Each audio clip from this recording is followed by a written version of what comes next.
धारण किए और कितने कितने दुख और सुख हो गए। कबीरा यह जग आए के बहुत से कीने मीत, जिन दिल बांधा एक से वे सोए निश्चिंत। कबीरा वेदन याद कर, कब पग ऊपर नीचे शीश, इस जग में आए के तू भूल गया जगदीश। माँ के पेट में पैर तूमते थे और सिर नीचे लटक रहे थे। उस समय प्रार्थना करता है कि प्रभु अब इस नरक से निकालो, मैं तुम्हारा भजन करके तुम्हें पाकर मुक्त हो जाऊंगा। फिर बाहर निकला, हवा लगी और बड़ा हुआ तो यूरो और डॉलर और रुपया और ये, अरे मेरा छोरा कौन कहाँ ले गया, क्या करिए क्या जोड़िए थोड़े जीवन काज। छोड़ी छोड़ी सब जात है, देह गेह धन राज। ये संसार धर्मशाला है, मुसाफिर खाना है। जैसे आप बस में बैठते तो बस में कुछ देर बैठते फिर उतर जाते। बस को रसोई घर में नहीं ले जाते, कमरे में नहीं ले जाते। बस की यात्रा की और छोड़ दिया। ऑफिस में गए, ऑफिस में काम किया, छोड़ दिया। ऐसे ही शरीर में आए, इसका उपयोग करके इसको छोड़ना है। ये जगत मुसाफिर खाना है।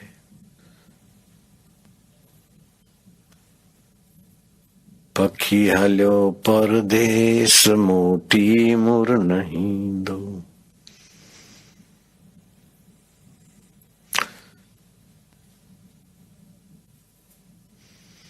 ये संसार कागज की पुड़िया, बूंद पड़े गल जाना है। ये संसार झाड़ी और झंकड़, उलझ उलझ मर जाना है। इसको ठीक करूं, इसको ठीक करूं, ये पाऊं, ये करूं। कहत कबीरा सुनो भाई साधु, सतगुरु एक ठिकाना है। साधु ये संसार में उलझ उलझ मर जाना है। बेटे को ठीक करूं, भाई को ठीक करूं, तबियत को ठीक करूं, धंधे को ठीक करूं, डॉलर को ठीक करूं, रुपयों को ठीक करूं, कंपनी को ठीक करूं। ठीक करते करते करते कब वो अचानक चले जाते, सब बेठीक होकर रह जाता है। फिर दूसरे लोग लगते हैं, फिर ऐसे होता है। चस्का लग जाता है, जरा ये करें, जरा इतना ठीक करें, जितना ही नहीं। लेकिन उत्तम साधक को तो एक जरा सा सत्संग का दो वचन लग जाता है ना, तो चमक जाता है। जयपुर के पास में आमेर है, वहां दादू दीनदयाल महाराज विराजते थे। रज्जब नाम का युवक सांगानेर में, जहां उसकी शादी निश्चित थी, वहां जाना था, तो बीच में आमेर आया। बोले आमेर है तो यहाँ तो संत दादू दीनदयाल जी का आश्रम है, चले। अरे बोले दुल्हा को अब आश्रम में क्या जाना। बोले नहीं, संत का दर्शन करके फिर फिरेंगे। फेरे तो फिरते रहते यार, नका करनी हो तो हो जाएगी। सत्संग चल रहा था तो दुल्हा और बाराती बैठ गए सत्संग में। दुल्हा को तो भाई सत्संग की आत्मा था, दुल्हा को तो सत्संग का रंग लगा, बड़ा अच्छा लगा। बाराती बोले चलो चलो। बोले अब वो संत महात्मा निवृत्त हो, जरा नजीक से दर्शन करें, दो वचन कुछ उनके हमारे लिए नहीं। सब लोग गए, नजीक गए तो दादू जी ने देखा है दूल्हा, जरा श्रद्धा भक्ति से बोले क्या नाम है। बोले मेरा नाम रज्जब है। दादू जी ने कहा रज्जब तूने गजब किया, माथे बांधा मोर, आया था हरि भजन को, चला नरक की ठोर। अब तो फंसने जा रहा है। अरे बोले बाबा आप मिले तो काहे का फंसेंगे। और मुकुट उतार के फेंक दिया, बरातियों को भगा दिया और बड़े महान संत बन गए।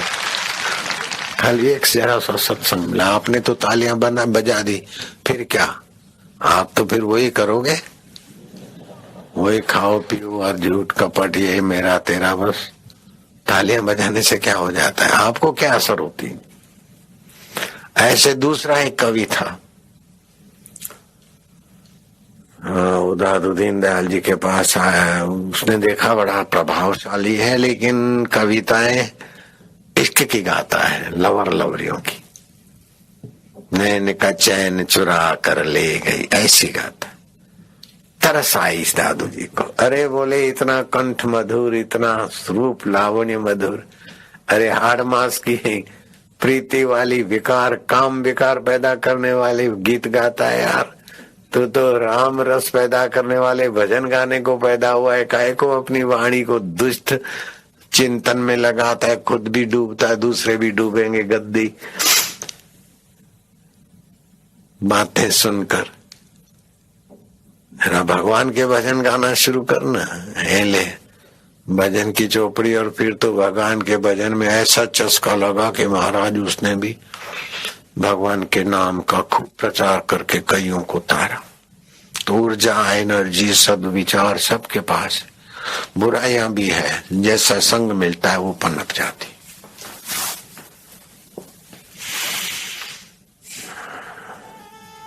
सद्गुण अपने में मानने से आदमी अभिमानी बनता है और दुर्गुण अपने में मानने से गहरे हो जाते हैं। जितनी भोग की आसक्ता होती उतना बुद्धि में स्थूलता और जड़ता आ जाती। संसारी भोग की लालच वासनाओं को बढ़ाकर जीव को तुच्छ कर देती है। लेकिन उस भोग की वासना को मिटाने के लिए ऐसे दिन कब आवेंगे कि मैं आत्म सुख में तृप्त रहूंगा। ऐसे दिन कब आवेंगे कि सुख और दुख मेरे को स्वप्न लगेगा। ऐसे दिन कब आवेंगे कि मेरा चिदघन चैतन्य और बाहर व्यापक चैतन्य एकाकार है। मुझे उस भगवत सुख का, भगवत ज्ञान का प्रसाद भगवान की कृपा से मिलेगा।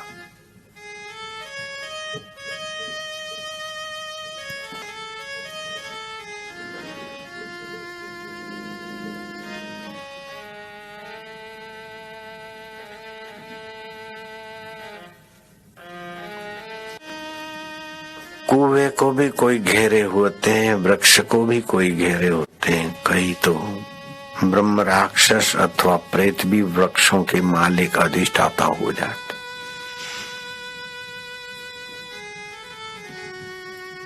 एक जगजीत पंडित दोपहर को वृक्ष के नीचे सोया तो दो ब्रह्म राक्षस लड़ रहे थे। बोले मेरी जगह है, बोले चल रही मेरी जगह है। कैसे तेरी जगह है? कि मैं पहले रहता था। बोले अब तुम्हारे हमारे दोनों के बीच में अब ये तीसरा आया, ये जा रहा है समर्थ रामदास से भिड़ने को। मैं विद्वान हूँ, ये भी मरेगा, फिर ये यहाँ सोया है, इधर भी इसकी वासना बनेगी, ये आएगा, फिर अपन तीनों यहीं रहेंगे। तो वो तो डरा कि मैं भी इधर प्रेत बन के भटकूंगा। एक विस्तार से कथा मैंने सुनाई थी। तो कभी कभी वृक्ष के भी कोई मालिक बन के बैठते हैं, किसी एरिया के भी कोई स्वामी बन के बैठते हैं।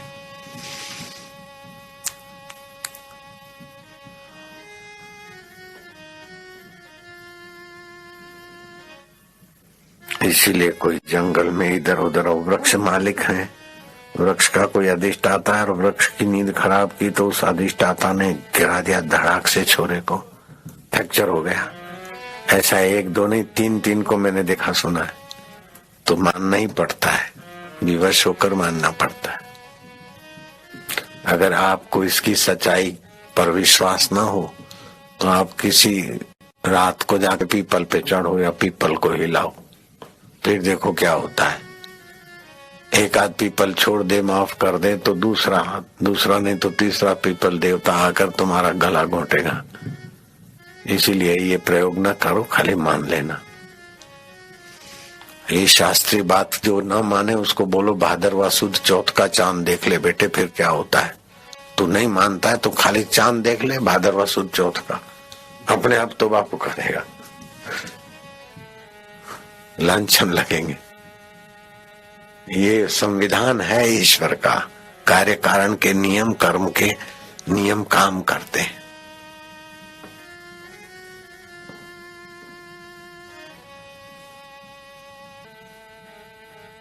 राजस्थान में एक हो गए केताजी महाराज, उनके पास शिष्य आए दीक्षा ले। अरे बोले क्या दीक्षा ले, जरा रुको देखेंगे।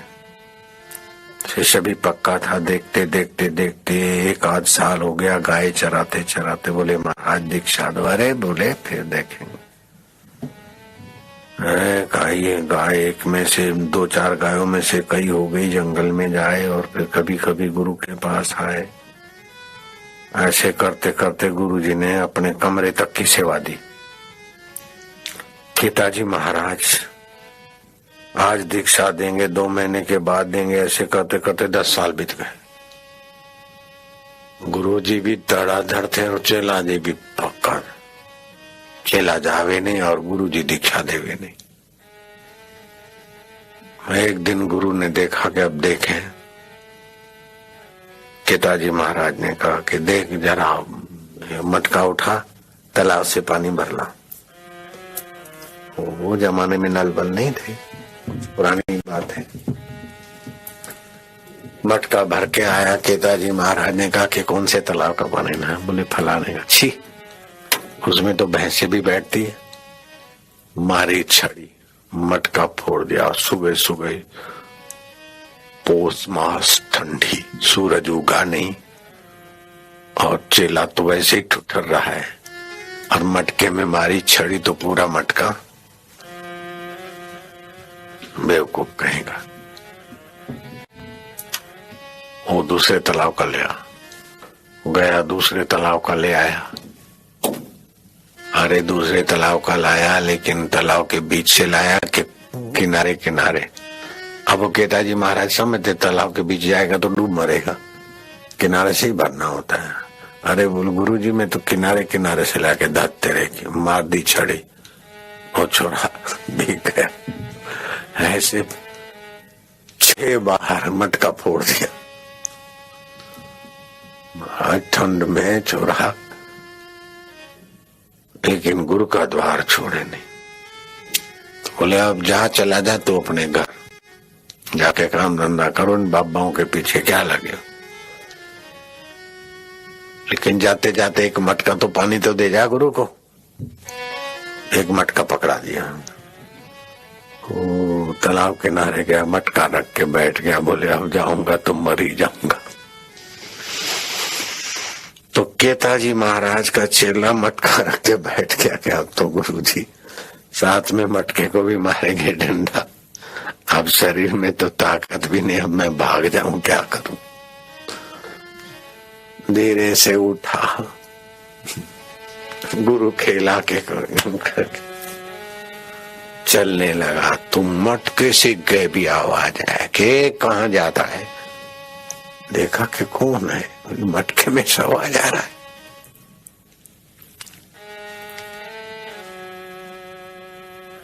देखा कि मेरे मन का भ्रम होगा। महाराज जी तो आश्रम में, केताजी महाराज तो केता कुटीर में। थोड़ा चला, कह रहे कुटीर में क्या हूं, यहां सुनता नहीं।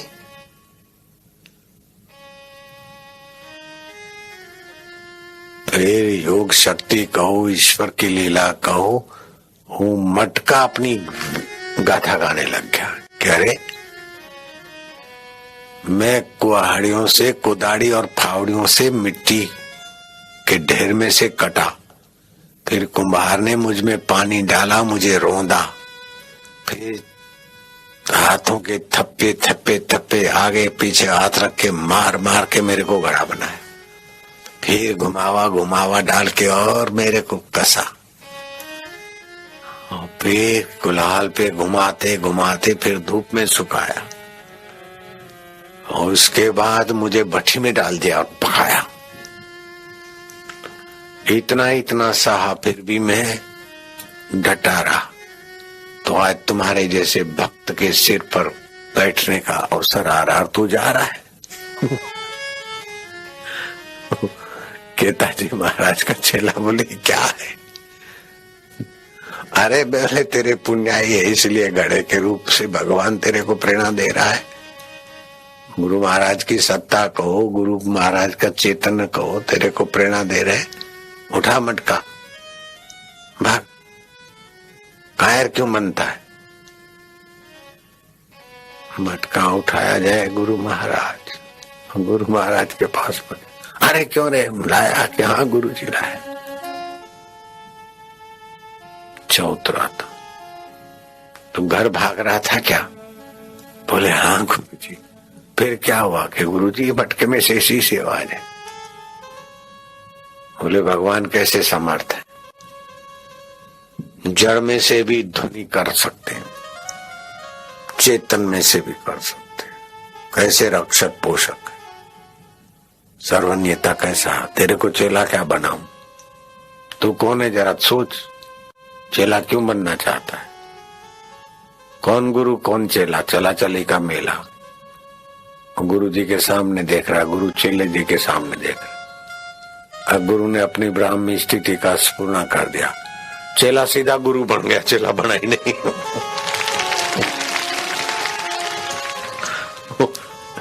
गेताजी महाराज ने चेला ही नहीं बनाया, उसको सीधा गुरु बना दिया।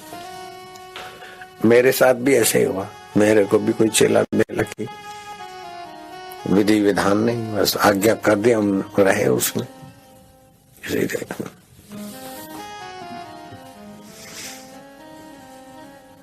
गुरु बना दिया, अर्थात वो अंतरात्मा का सुख दे दिया। आपको भी तो गुरु बना रहे हैं हम सीधा। कहाँ कान फूकते और कहाँ चेला की नहीं आपसे सेवा लेते हैं। सीधे गुरु ही तो बना रहे हैं। आप भी जाते तो अपने इलाके में तो गुरु बन जाते हो। अपने अपने इलाकों में, अपने अपने घरों में तो गुरु बन ही जाते हो। है?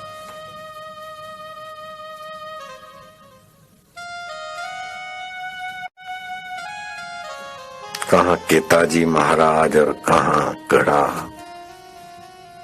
कहाँ युधिष्ठिर महाराज और कहाँ गोमती ब्राह्मणी, कहाँ कहाँ की कथाएं लाकर मैं तुम्हारे पाग आगे। मुझे तुमसे न पैसा चाहिए, न तुम्हारा प्रणाम चाहिए, न तुम्हारा जय चाहिए। कैसे भी करके तुम इस भव चक्कर से पार हो जाओ, दुखों से बचो, आवश्यकताओं के गुलाम न बनो। ईश्वर ही हमारी सच्ची आवश्यकता है। सुगंधी नाक की आवश्यकता हमारी नहीं है। ये नाक, कान, जीभ और बाथरूम करने की इंद्रियों की आवश्यकता है, हमारी आवश्यकता नहीं। हमारी आवश्यकता परमात्मा सुख है, परमात्मा ज्ञान है, परमात्मा शक्ति। यूरो, डॉलर और रुपया तुम्हारी आवश्यकता नहीं है। नारायण जो किसी की निंदा करते सुनते, वे भी अपने साथ अनर्थ करते। तो पूरा करो योग वशिष्ठ महारामायण के आखिरी वचन क्या है? वशिष्ठ जी बोले, हे राम जी, मैंने तुमको बहुत उपदेश किया है। मैंने भी आपको बहुत उपदेश किया, वशिष्ठ जी ने किया तो हमने भी किया है। जब इसका अभ्यास होगा तब इसका फल ब्रह्म बोध प्राप्त होगा। हाँ, जो उपदेश किया उसको विचार के आप शांत आत्मा होंगे, अभ्यास करेंगे तो ब्रह्म बोध होगा। ब्रह्म परमात्मा का ज्ञान, ब्रह्म परमात्मा का सुख, ब्रह्म परमात्मा में अपना मैं बना स्थित होगा।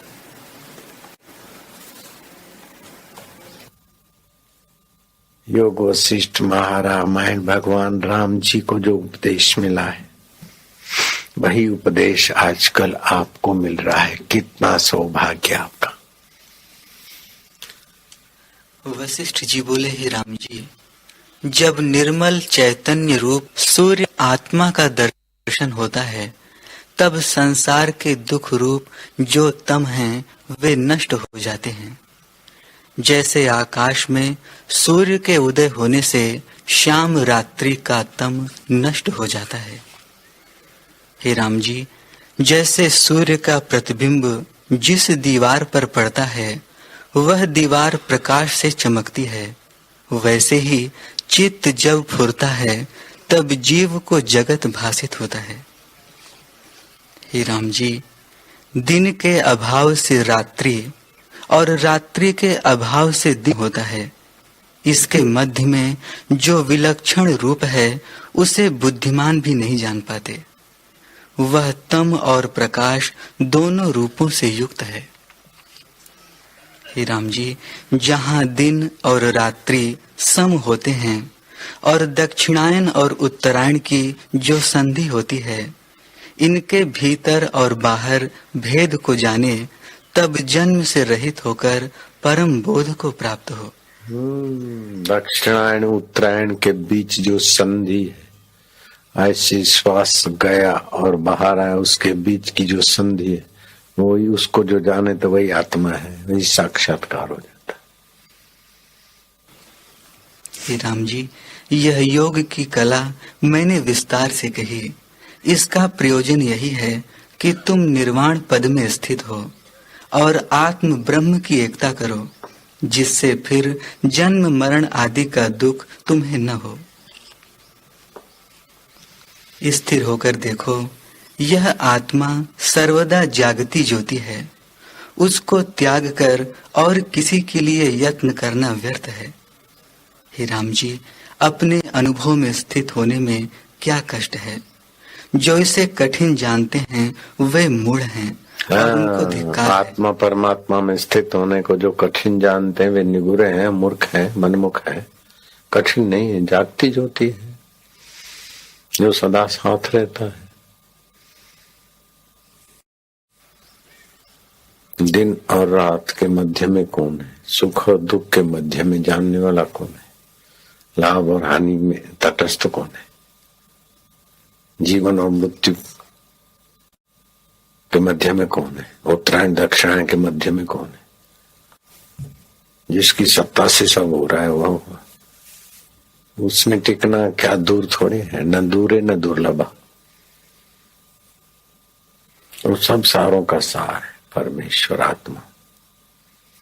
सब ज्ञानों का, सब सुखों का, सब सामर्थ्यों का मूल है। जैसे पृथ्वी पर सभी वृक्षों का अधिष्ठान पृथ्वी है,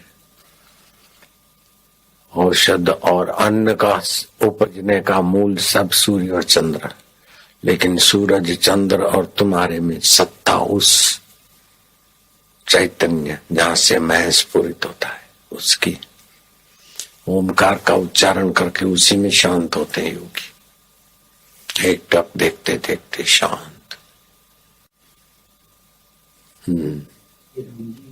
जैसे हिमालय पर्वत में सब पदार्थ शीतल हो जाते हैं, वैसे ही आत्मज्ञान से हृदय शीतल हो जाता है।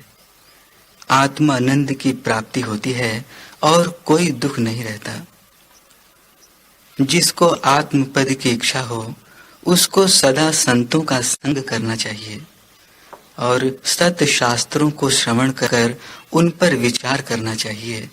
इस अभ्यास से आत्मपद की प्राप्ति होती है। संतों की शरण में जाना चाहिए। हम मनमानी तपस्या करते 1000 जन्म तो भी काम नहीं होता, जितना मेरे लीलाशाह प्रभु जी की शरण में प्रीति करने से और उनका ज्ञान विचारने से हुआ। मनमाना साधन करना तो कहीं का नहीं रखता।